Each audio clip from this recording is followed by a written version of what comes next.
안녕하셨습니까? 행복한 인생 2막 알베르토입니다. 2025년 현재 노령연금을 부부가 함께 받는 수급자 수가 80만 명에 육박하고 있는데요. 오늘은 노령연금을 남들보다 많이 받을 수 있는 방법에 대해 아주 쉽게 설명해 드리겠습니다.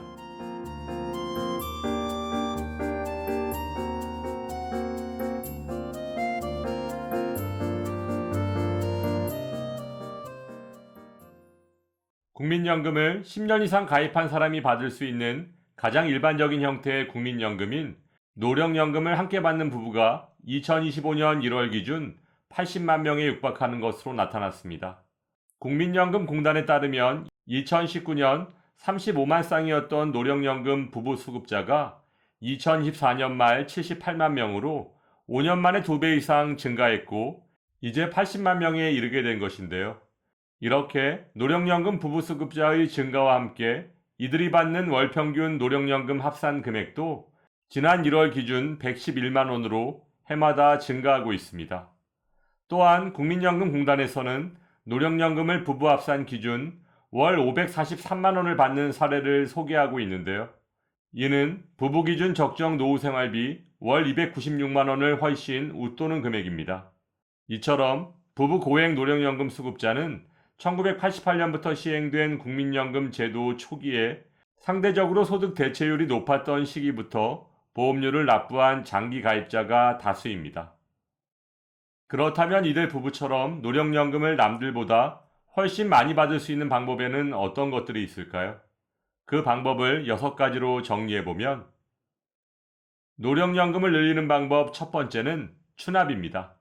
노령연금을 늘리는 가장 대표적인 방법인 추납부, 즉 추납은 국민연금이 연금 가입기간과 비례한다는 점을 이용한 매우 훌륭한 재테크 방법으로 실직이나 휴직, 결혼 등으로 인해 국민연금 보험료를 일정 기간 납부하지 못했던 사람들이 해당 기간의 보험료를 한꺼번에 내면 가입기간을 인정받아서 노령연금을 원래대로 받을 수 있는 제도입니다.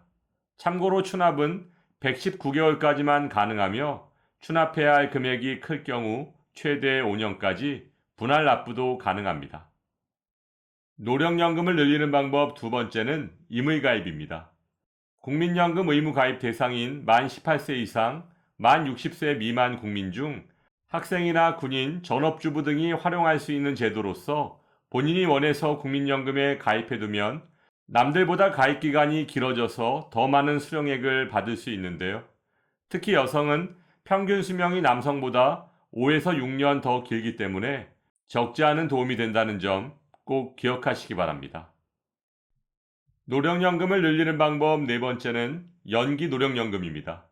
연기연금은 노령연금 수급 시기를 최대 5년까지 늦출 수 있는 제도로서 1년 연기할 때마다 7.2%씩 5년 최대 36%까지 노령연금 수급액을 늘릴 수 있고 이렇게 36%나 늘어난 노령연금을 평생 받을 수 있으므로 은퇴 후 경제적으로 여유가 있는 분들께는 굉장히 훌륭한 재테크 상품이라고 할 수 있습니다. 노령연금을 늘리는 방법 다섯 번째는 반납제도입니다. 국민연금 반납제도는 과거에 생활이 어려워서 국민연금을 반환 일시금으로 받았던 사람들을 대상으로 이를 다시 국민연금으로 납부해서 가입기간을 복원함으로써 연금 수령액을 늘릴 수 있는 장점이 있습니다.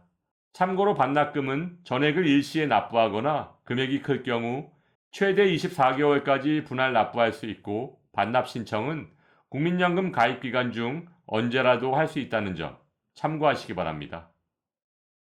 노령연금을 늘리는 방법 여섯 번째는 크레딧 제도입니다. 크레딧 제도는 중단되었던 국민연금 가입기간을 추가로 인정해주는 제도인데요. 먼저 군복무 크레딧은 2008년 1월 이후 입대해서 6개월 이상 복무한 사람에게 가입기간을 추가로 인정해주는 제도입니다. 또한 출산 크레딧은 출산 기간을 연금 가입기간으로 추가 인정해주는 제도로서 별도의 신청 없이도 나중에 노령연금 청구 시점에 적용되고 마지막으로 실업 크레딧은 구직급여를 받는 사람이 국민연금 납부를 원할 경우 국가가 국민연금의 75%를 지원해주는 제도로서 본인이 25%만 부담하면 최대 12개월까지 지원받을 수 있지만 재산세 과표 표준의 합이 6억 원 이상인 분들은 신청하실 수 없습니다. 지금까지 노령연금을 남들보다 더 받을 수 있는 6가지 방법에 대해 설명드렸는데요. 그렇다면 노령연금, 즉 국민연금을 많이 받으면 무조건 좋기만 한 걸까요? 조금 전 설명드렸던 추납, 임의가입, 임의 계속가입, 연기 노령연금 가입자가 2022년 이후 급속히 줄고 있는 상황을 고려한다면 국민연금에 뭔가 문제가 있어 보이는 것이 사실인데요. 그 이유를 2가지로 나눠서 설명드리면, 국민연금을 많이 받으면 발생하는 문제점 첫 번째는 기초연금에 탈락하고 혹시 기초연금을 받더라도 최대 50%까지 감액될 수 있습니다. 2025년 현재 기초연금은 신청인의 소득과 재산, 그리고 부채까지 모두 반영한 소득 인정액이 단독가구 228만원, 부부가구 364만 8천원이하면 받을 수 있지만 국민연금은 다른 소득과 달리 기본공제 없이 100% 소득 인정액에 반영되고 있으니 기초연금에 가장 불리하다고 할 수 있습니다. 따라서 연기 노령연금, 추납, 임의가입 등으로 국민연금 수령액이 늘어난다면 기초연금에 탈락할 가능성이 높아질 수밖에 없는데요. 더 큰 문제는 다행히 기초연금 수급자가 되더라도 국민연금을 51만 3,760원 이상 받으면 기초연금 34만 2,510원의 최대 50%까지 감액당할 수 있습니다. 따라서 허리띠 졸라매고 추납, 임의가입을 했는데 기초연금이 깎인다면 시간과 돈만 낭비하고 오히려 큰 손해 아닐까요? 국민연금을 많이 받으면 발생하는 문제점 2번째는 피부양자 탈락하고 건보료 폭탄을 맞을 수 있습니다. 2022년 9월 이전까지는 연간 합산 소득이 3,400만원 이하면 피부양자 자격을 유지할 수 있었지만 2단계 개편안이 시행된 9월부터는 연간 합산 소득이 2천만원만 초과해도 피부양자 자격을 잃게 됩니다. 여기에 만약 소유한 부동산의 과세 표준이 5억 4천만 원을 초과한다면 연간 합산 소득이 1,000만 원만 초과해도 피부양자 자격을 잃게 된다는 것입니다.